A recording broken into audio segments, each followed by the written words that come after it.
ताले लगे, कारोबार ठप हुआ, लेकिन फैसला आज तक नहीं आया। सिंगरौली में 2 साल से बंद पड़े प्लाजा शॉपिंग कॉम्प्लेक्स का मुद्दा एक बार फिर गर्मा गया है। प्रभारी मंत्री की मौजूदगी में हुई अहम बैठक से भी व्यापारियों को कोई राहत नहीं मिली। इससे नाराज महापौर रानी अग्रवाल ने खुलकर सवाल उठाए, जबकि करोड़ों रुपए का सिविक सेंटर प्रोजेक्ट भी अब तक फाइलों में ही अटका हुआ है। सिंगरौली के अंबेडकर चौक स्थित प्लाजा शॉपिंग कॉम्प्लेक्स की करीब 190 दुकानों पर 2 साल से ताले लटके हैं। भवन को जर्जर बताकर व्यापारियों को दुकानें खाली करवा दी गईं, लेकिन अब तक ये तय नहीं हो सका कि इमारत को गिराया जाएगा या उसकी मरम्मत होगी। इसी बीच प्रभारी मंत्री संपतिया उइके की अध्यक्षता में हुई विकास समीक्षा बैठक में भी इस मुद्दे पर कोई ठोस फैसला नहीं निकला। देखिए, जिसका जो अधिकार होता है उस अधिकार में काम करना चाहिए और कमिश्नर का काम अधिकार है कि पहले एमआईसी में भेजे, एमआईसी से परिषद में भेजे, कोई भी एजेंडा होता है, लेकिन कमिश्नर सीधे डायरेक्ट परिषद में भेजती है और ये गलत है। जो प्रक्रिया नियम में लिखा है उस नियम के साथ कमिश्नर को चलना चाहिए, लेकिन वो लगता है बहुत शासन सत्ता के दबाव में काम कर रही हैं कि किस प्रकार कर रही हैं, समझ से परे है। और इसलिए जो पार्षद हैं वो फिर कोर्ट में वो गए और कोर्ट से फिर अभी आया है। बिल्कुल चिंता का विषय है ये व्यापारियों की तरफ से। और मुझे ऐसा लगा कि जब कल अगर डीमक की बैठक थी और उसमें सभी सांसद, विधायक, मंत्री और प्रभारी मंत्री जी और कलेक्टर साहब सभी बैठे थे, कमिश्नर के अधिकारी सभी बैठे हुए थे। कल ही निर्णय इस पे हो जाना चाहिए है। अगर जब उन लोग फैसला ले सकते हैं गिराने का कि बंद करने का फैसला जब ले सकते हैं, सरकार जो भाजपा की सरकार है, जब बंद करने का उन्होंने फैसला लिया तो इसके पक्ष में भी उनको फैसला लेना चाहिए।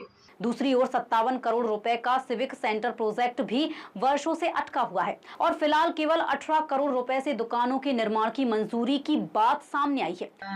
चूंकि ये बहुत बड़ी राशि थी 57 करोड़ और ये डीमक से बनना था, मेरी जानकारी में जब आया, और डीमक से ही स्वीकार हुआ था और फिर हम लोग ने एमआईसी से पास करके परिषद में भी भेजा और परिषद से भी डीमक से ही पास हुआ था। लेकिन कुछ कारणों से, क्योंकि बहुत बड़ी राशि थी, डीमक से हम लोग को राशि नहीं मिली और इसके कुछ काट के अभी लगभग 18 करोड़ का रखा गया है और 18 करोड़ में वहाँ पे करीब 180 के लगभग दुकानें बनने वाली हैं, जिससे आम जनता को वहाँ पर रोज़गार मिलेगा, दुकानें खुलेंगी। क्योंकि आप देख रहे हैं कि बहुत बड़ा विस्थापन हमारे सिंगरौली नगर निगम में मोरवा में होने वाला है और इसके तहत हम लोग ने ये फ़ैसला लिया कि एमआईसी ने कि 180 दुकानें पहले बनाई जाएं और जो बाकी इंडोर गेम, स्विमिंग पूल और बाकी जो और बनने वाले थे उसको अलग करके और 18 करोड़ की सिर्फ दुकानों का ही हम लोग ने एमआईसी से पास किया। लेकिन उसको पास किए हुए एमआईसी से लगभग 2 महीने हो चुके हैं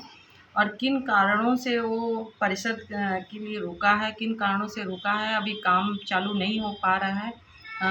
कमिश्नर कहाँ दबाव में काम कर कल प्रभारी मंत्री जी के मीटिंग में भी आपने मुद्दे को उठाया था कि व्यापारियों के लिए बहुत बड़ा ये है, लेकिन ये रुकी हुई है। हाँ, बिल्कुल रुका हुआ है, क्योंकि पहले भी 2 साल से रुका हुआ था और अभी जब पास हो गया है एमआईसी से 2 महीने हो चुका है। अब किन कारणों से रुका हुआ है ये परिषद जाने और कमिश्नर जाने। महापौर रानी अग्रवाल ने व्यापारियों के हित में नाराजगी जताई, जबकि कांग्रेस पार्षद ने भी निर्माण में गड़बड़ी की जांच और जिम्मेदारों से रिकवरी की मांग उठाई।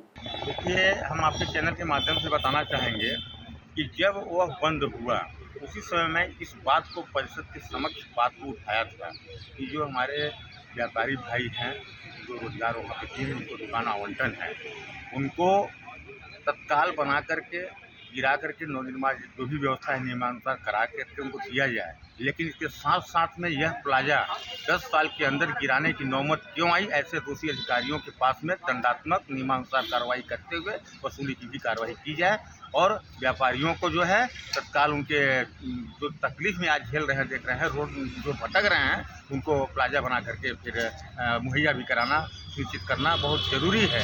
क्योंकि अगर आज नहीं अगर उनको बना के देंगे तो बेचारे वो कहाँ जाएंगे।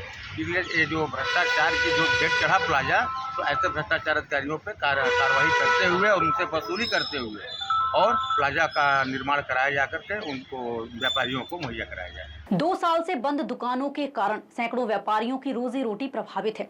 अब सवाल यही है कि आखिर फैसला कब होगा और जिम्मेदारों पर कार्रवाई कब होगी। फिलहाल व्यापारी राहत से ज्यादा ठोस निर्णय का इंतजार कर रहे हैं।